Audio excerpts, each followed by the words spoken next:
Today we're going to talk about being alone. Being alone is a superpower.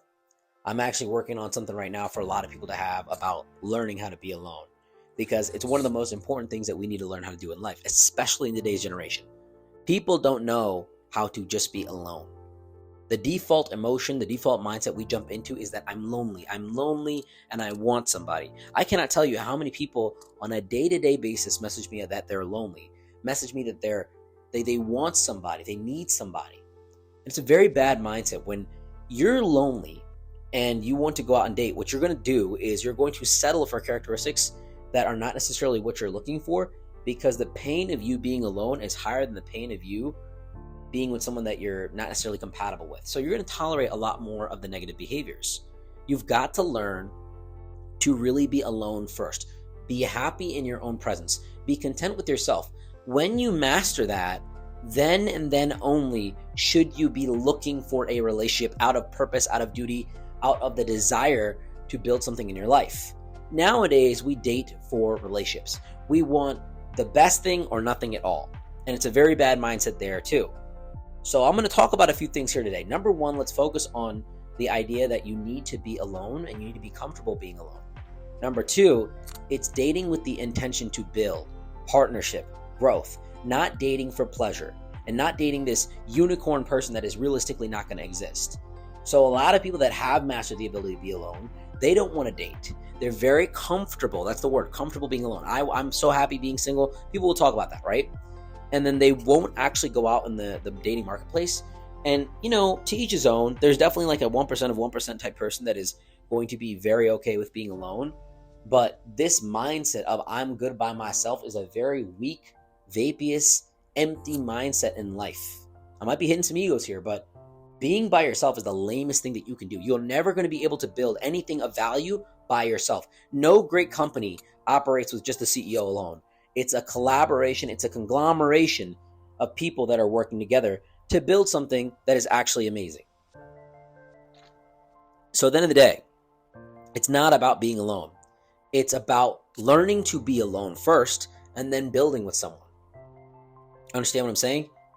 But you need to go for compatibility. You can't just date for pleasure and fun. When you date for fun, when you date for your feelings, the only results you're going to be getting are emotional results. You're going to feel good, bad, happy, sad, angry, all the above. Your feelings are inconsistent. They are not really solidified in actual logic. Now, unfortunately, we are emotional beings. We operate off our emotions. But if you lead your life with your emotions and your emotions alone, you're going to lose. You're going to deal with people that are emotional, and you're going to date them because they are emotional, and you're going to really encounter yourself in situations where you will be broken over and over again. Then we get into the third mindset of this, okay? Where first, little review, it's being alone. Second is dating for compatibility. And the third one is more so raising your standards. Many people after a relationship go in this mindset of healing. Now, there is a period of isolation that you need after a breakup. I'm going to tell you this because you need to kind of recalibrate yourself and detox yourself from the addiction of that person. But you need to raise your standards. Many people go through a breakup and then say, I need to heal. Great. Okay, wonderful. But the healing process becomes the whole thing. It's just about healing. And you're, number one, psychologically afraid to get involved in a relationship because you're afraid of what people can do to hurt you. Number two, you're healing, which is an unproductive state. Truthfully, it is. And it's harsh to say this, but many times healing is just prolonged fear. It is prolonged fear where you're unable to go out and date again. You're never going to want to go and date people after a bad breakup. It's not something that's going to be pushed onto you. You might have moments where you're attracted to people and you might like the idea, but the moment that you start to really get involved with them and you get close, you have this like trigger response, this trauma that comes up where you're like, oh my God, I can't do this. Like, I'm not ready. That's a good thing. That's your body healing. That's your body actually fully realizing that like this person wasn't good for you, and it's redefining what it wants. So that's actually a very good thing. It's never going to be a perfect time for you to jump into a new relationship and to talk to someone, especially after a breakup. So you have to understand that healing is a very unproductive process in itself. And I know that hurts a lot of therapists. I know that hurts a lot of coaches. I've talked about healing quite a bit in my content, but the technical nature of it is actually, in a prolonged sense, is not productive. People heal they get better and then they get broken up again. They break down because they never actually raise their standards of what they want in the relationship. They haven't learned from the breakup in itself. Healing is not learning. Okay? Healing is just feeling better, feeling back to normal because you've detoxed fully from the addictive process of the relationship in itself. That is the importance of healing. It's detoxing from the addiction. But you don't need months and years to detox from someone. Ideally, you should take about 90 days, right? I guess that's 3 months. But you don't need years. Some of you will stay in the healing process for years after a breakup. And you know what's worse? Your therapist will recommend it. They'll say, oh, like you should do it when you're ready. Therapists provide a lot of coping mechanisms, but they don't actually give you structured guidance on go out, go date. Even when it's uncomfortable, you've got to push yourself a little bit. The only growth that you're going to have in life is when you push yourself. And it's awkward to push yourself emotionally. Physically, we can take it. When we're working out in the gym, we can take it. When we're pushing ourselves at work, we understand that it's for that purpose. Staying up late, grinding it out, studying for an exam, we can push ourselves. But emotionally, it really hurts. It sucks. You gotta learn to push yourself. When you're on a date with someone that you know is good for you, but you're still caught up on your ex, you gotta force yourself sometimes. You gotta stop being a little baby about your feelings and really focus on compatibility. Dating and relationships were always about compatibility. Don't ever forget that. People always forget that. They think that dating is for fun. Love is this idea that was really romanticized in the Shakespearean era. But realistically, love-based relationships fail miserably. Look at the West. All of it is love. I'm in India right now.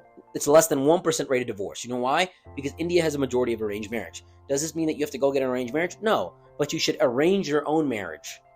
Arrange your marriage with the idea of compatibility. In India and in other countries that are more so, cultural, they marry for compatibility. They marry for, this makes sense for our families to be together, and we're going to work on this union because it's beneficial to us as a partnership. That is the actual correct idea for marriage. So you marry for compatibility. Before, we used to marry, and the mindset was more so sex and children for provision and protection. That was really what it is. Nowadays that women are making a lot more money, especially in the West, we're able to marry for luxury, and we don't necessarily need to marry a man as a woman to go out and provide for us. We can marry him because it makes sense for us emotionally. But this is also the bad mindset. Men are not as emotional as women. Men and women are very different. There's a lot of things that don't make sense. We work best together when we're put in high stress situations. So when you're in a partnership with someone, you should push. And in order for you to jump into that partnership, you should push for compatibility rather than, oh, I love you, I care about you. And before you jump into any partnership, you have to be completely okay with being alone. And here I am describing this landscape like this is all transactional in a business.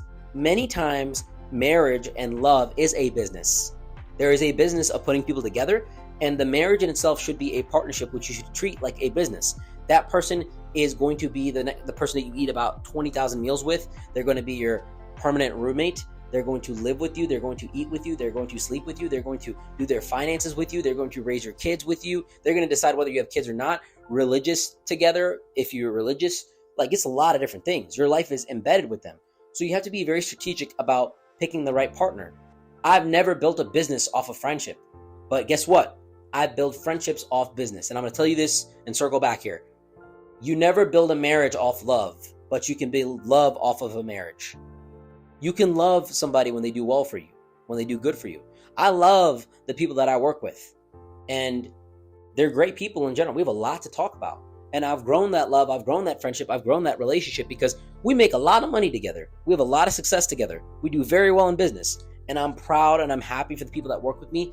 And obviously from that, I've made some lifelong friendships. We've gone and struggled together. A friendship is so much better when you struggle with someone instead of just laughing and, sitting around and drinking beer. Like that's a lame friendship. That's a weak friendship. If your love is really grown from you sitting around and enjoying time together, traveling and just sitting and not really doing any difficult things, then that love is so weak, it's not real, and it's based off pleasure. Love that comes when you struggle together, when you work hard, when you're really trying to overcome things and reach certain goals with your partner in a partnership with someone that you've really said, hey, me and you are going to go at life together. That is real love. That is real partnership. And that desire for you to be together and the wins that you have, they're going to be so much better. So let go of this idea that love is pleasure, love is having fun, love is someone that buys you flowers every single day and gets you wine and you have great sex and blah, blah, blah. You can have this stuff, but it's better to have it when you win, when you struggle, You know, I love the people that struggle with me. I'm so much more loyal to them because they struggle with me. There are people in my life that are fun. They're enjoyable to be around. And I keep them at an arm's length. Because even though we get along, we have the same ideas, we have the same mindsets, we like the same things, they're not down to struggle with me.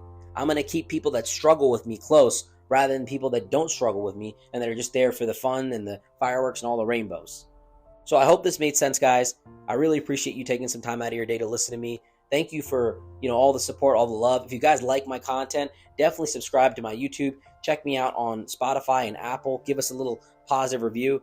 Big shout out to K&D Group for sponsoring our podcast and for always supporting our content and allowing us to bring you this wonderful content in terms of video form, because they give us access to their penthouses. If you're ever in the Cleveland area, just check K&D Group out. They have a lot of great apartments there. And guys, once again, love you. Until next time, Sumi out.